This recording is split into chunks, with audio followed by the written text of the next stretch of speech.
శ్రీ గణేష్ అనే నేను సభ నియమాలకు కట్టుబడి ఉంటానని, వాటిని అనుసరిస్తానని, సభా మర్యాదలను పాటిస్తానని, సాంప్రదాయాలను గౌరవిస్తానని దైవ సాక్షిగా ప్రమాణం చేస్తున్నాను.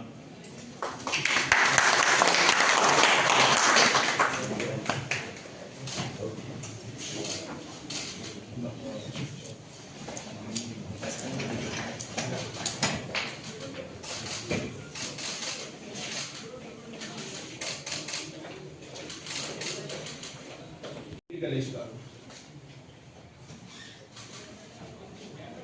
అనే నేను శ్రీ గణేష్ అనే నేను శాసనసభ సభ్యునిగా ఎన్నికైనందున శాసనం ద్వారా నిర్మితమైన భారత రాజ్యాంగం పట్ల నిజమైన విశ్వాసం, విధేయత చూపుతానని, భారతదేశ సార్వభౌమాధికారాన్ని, సమగ్రతను కాపాడుతానని, నేను స్వీకరించబోయే కర్తవ్యాన్ని శ్రద్ధాశక్తులతో నిర్వహిస్తానని దైవ సాక్షిగా ప్రమాణం చేస్తున్నాను.